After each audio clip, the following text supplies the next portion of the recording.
Morning. তো এখন মোটামুটি 7টে বাজে হয়তো। আর বাইরের ওয়েদারটা দেখো শুধু। আজকে মোটামুটি ওয়েদারটা ভালো আছে। আর আমার না গলা ধরে গেছে ঠান্ডাতে। আর আমার পান্ডু চলো চটপট রেডি করে মানে ফ্রেশ হয়ে নিই, তোমাদের সাথে তখন দেখা হচ্ছে। আমি সকালে ঘরটা গুছিয়ে ফেলি, কারণ এরপরে না পুজো করব, তো বাসি ঘর ফেলে রাখতে নেই জানোই। তো সেই জন্য আমি ঘরটা গুছিয়ে ফেলি, দেন আমাকে আমি স্নান করতে যাবো আগে। আর আমি তাড়াতাড়ি উঠেই স্নানটা করি, কারণ স্নানটা তাড়াতাড়ি হলে না ফ্রেশ লাগে। আর তারপরে আমি পুজোটাও করে ফেলি। তো আগে ঘরটা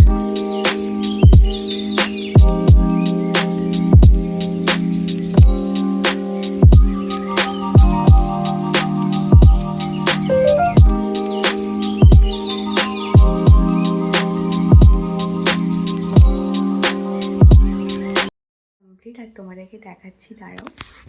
এই যে বেড রেডি হয়ে গেছে।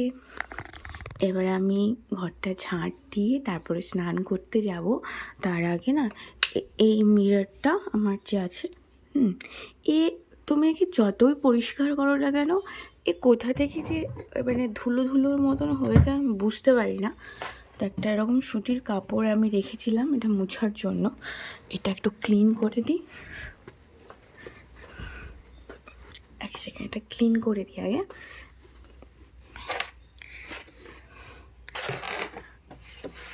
আর এখানে না ব্রাশগুলো আবার বাইরে পড়ে আছে মেকআপের, কারণ আমি ব্যাগ গুছাতে হবে, কারণ আমি একটা জায়গায় আমার পার্টি মেকআপের বুকিং আছে, তো সেখানে যাব। তো সেই জন্য আমি এখানে রেখে দিয়েছি যে ব্যাগটা একবারেই গুছিয়ে।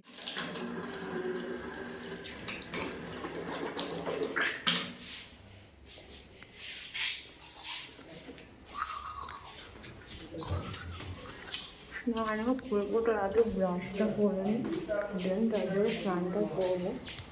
আমাদের গলার অবস্থা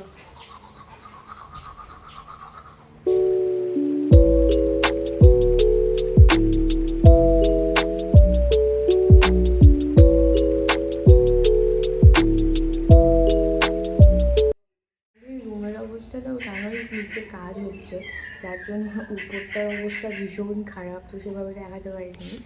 আর নিচে মোটামুটি সব কাজ হয়ে গেছে, কিছু বাকি আছে, সেগুলোই হবে। তারপরে আমরা নামবো নিচে। তো যাই হোক, দেরি হয়ে যাচ্ছে, আমি আগে হচ্ছে স্নানটা করে নিই তারপরে। আর আমাদের যে বাথরুমটা না এরকম দেখতে হয়েছে। এক সেকেন্ড দাঁড়াও, দেখো কালার কম্বিনেশনটা ভীষণ সুন্দর লাগছে।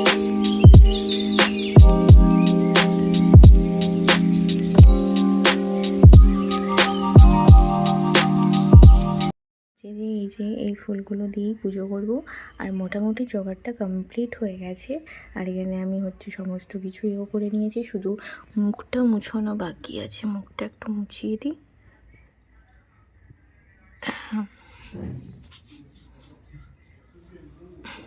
শিবঠাকুরটা তো স্নান করাবোই জানো। আর এই পুজোটা করে নিই, পুজোটা করে তারপরে হচ্ছে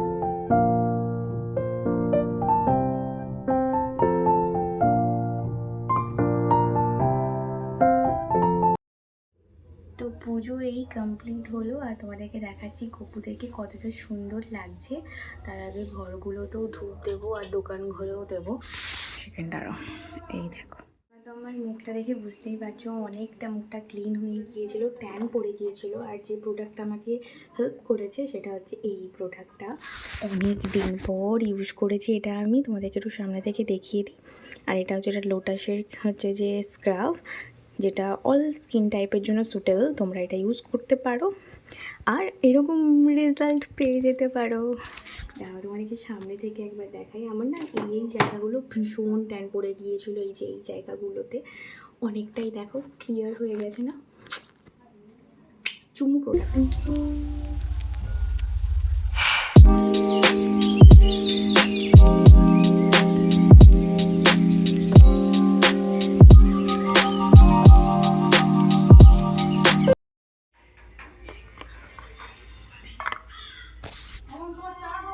হ্যাঁ যাই।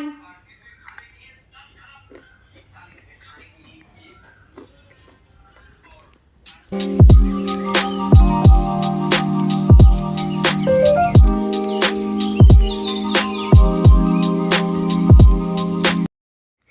এই রকম করা প্রত্যেকের ঘরে একটা করে পাবে তোমরা, প্রত্যেকের ঘরে আছেই, সেম আমাদের ঘরেও আছে। আর এই ডিমটা পুরো ভেঙেই গিয়েছে, আগে প্রথমটা বেশ সুন্দর করেছিলাম আর এটা আমি কেজড়ে ফেলেছি। একদিন একটু চিলি চিকেন ছিল, সেটাই একটু গরম করেছিলাম আর অল্প তেল দিয়ে যে সেঁকা পরোটা হয় সেটাই করেছিলাম ব্রেকফাস্টে, এটাই খেয়েছিলাম আমরা।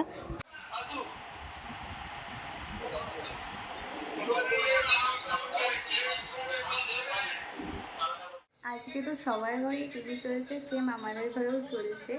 তো আর আজকে রেজাল্ট বলে কথা, এই ক্লিপটা হচ্ছে যে না নিলে হয় বলো। আর রাজনীতি নিয়ে সেরকমভাবে কিছু বুঝি না, বাট আমি চাই সত্য সবসময় সামনে থাকে, তো সেটা হওয়াই উচিত। আর নো কমেন্টস, বেশি কিছু বলবো না। তো এতক্ষণ এবিপি আনন্দ দেখছিলাম, এখন একটুখানি 24 ঘন্টা চালিয়েছি। সন্ধ্যেবেলা একটু পকোড়া ভাজছি, ভীষণ পকোড়া মন করছে আজকে আমার। আর তার সাথে দুধ চা করেছি, সচরাচর আমি দুধ চা খাই না, লিকার চা খাই, বাট আজকে একটু মন করছে খেতে পকোড়ার সাথে দুধ চা, ও জমে যাবে। হ্যাঁ, তো ওই জন্য এই যে এখানে পকোড়া ভাজছি, এই যে, আর এখানে ভাজা হয়ে গেছে। তো এই যে পকোড়াটা ভাজা হোক, এরপরে আমি, মা, বাবি তিনজনেই মিলে খাবো। তো যাই হোক, ভিডিওটা আমি এতটা পর্যন্তই রাখছি। যদি ভিডিওটা ভালো লেগে থাকে অবশ্যই একটা like, comment, share and subscribe করে দিও আমার চ্যানেলটা। বাই।